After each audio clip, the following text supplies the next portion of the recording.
Rawr!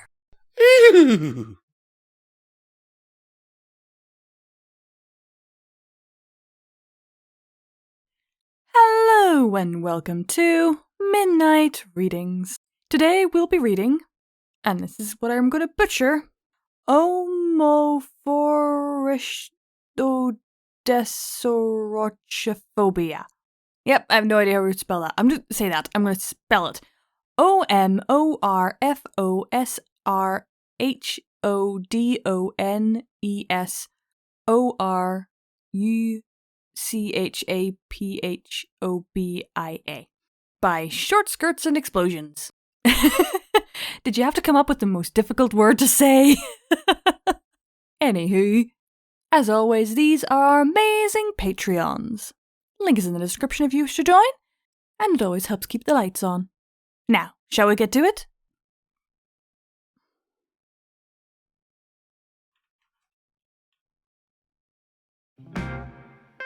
Starlight!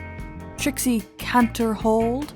The poor mare shivered under the covers of her bed with her duvet pulled up to her pointing chin.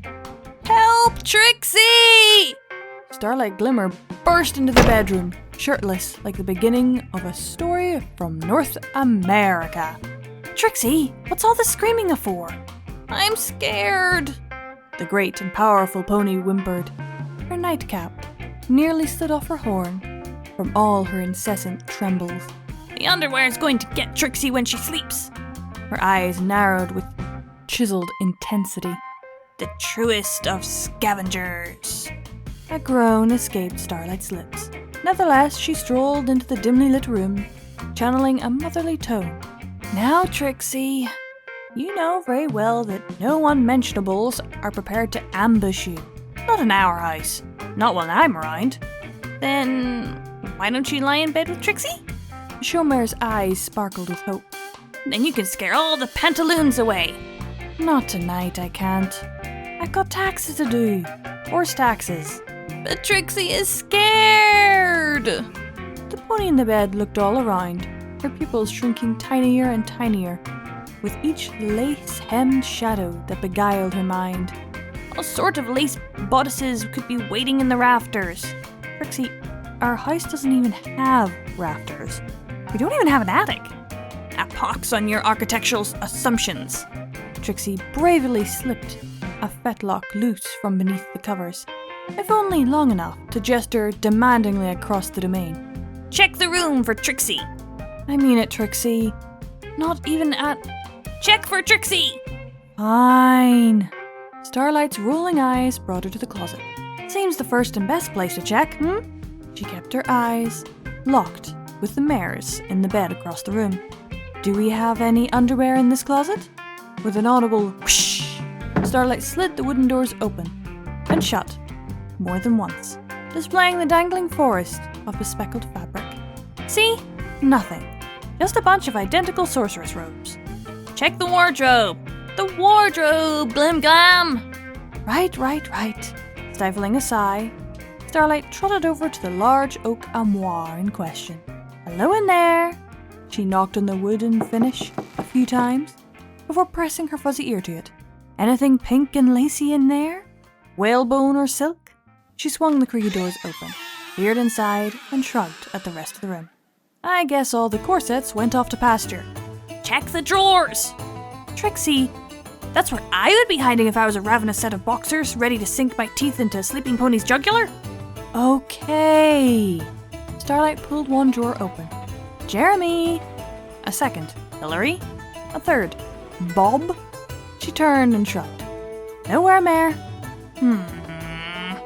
Trixie's teeth were grinding in the glow of her pinecone nightlight. Trixie has a bad feeling about this. The briefs and jockstraps have obviously developed advanced cloaking technology. They care nothing for the treaty of Alagron. Oh, for Celestia's sake. Patience wearing thin, Starlight galloped towards one bit of furniture after another. Any thongs inside the easy chair? No. Brassieres hiding under the ironing board? Nuh-uh. What negligee their time now come? Slump towards the radiator be born? Nada. Check the bidet, Trixie demanded. Starlight's ears drooped. Not even 1,000,000 bits could you pay me to do that. Check now! Check for Trixie! Onomatopoeia! A crater formed under the appliance in question, courtesy of a focused energy beam issuing outward from Starlight's horn, like a Model 6 Grindel/Jillian Norliner rifle blast. Thunder echoed across the western half of Boneyville, before settling into light rumbles that shook the foundation of the house for a lingering 30 seconds. Outside, crickets and owls squeaked with noise, before likewise settling. Gee, look!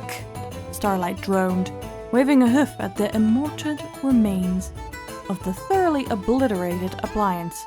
No panties! After a few breaths spent blinking at the scorch marks and flaming porcelain bits, Trixie folded her forelimbs with a huff. No, Trixie does not feel safe. Ugh! Starlight Glimmer stomped her hoof. For the love of bloomers! Eep! Trixie shrank particularly under the covers. Don't swear in front of Trixie! I'm so behind on paperwork.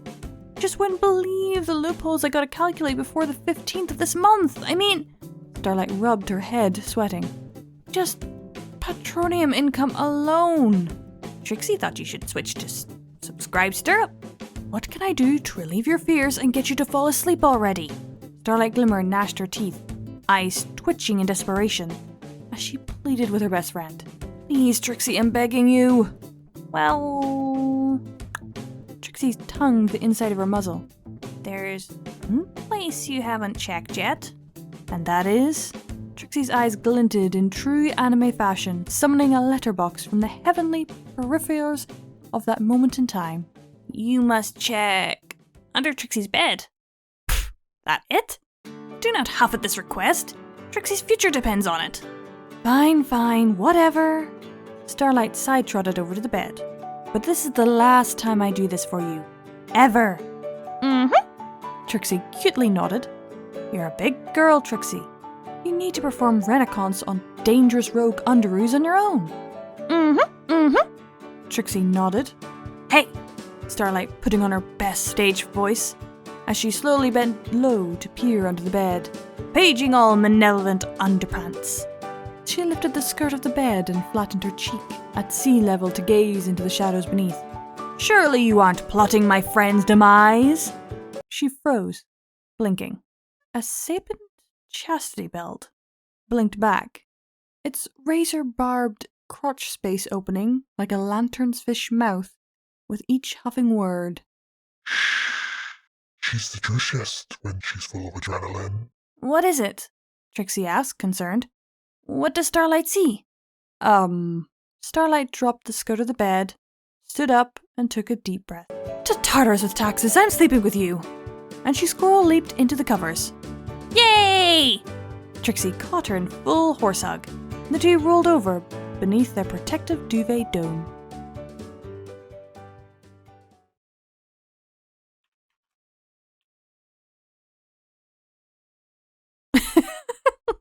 Oh my word. I'll be honest, I read this beforehand, and like literally just yesterday.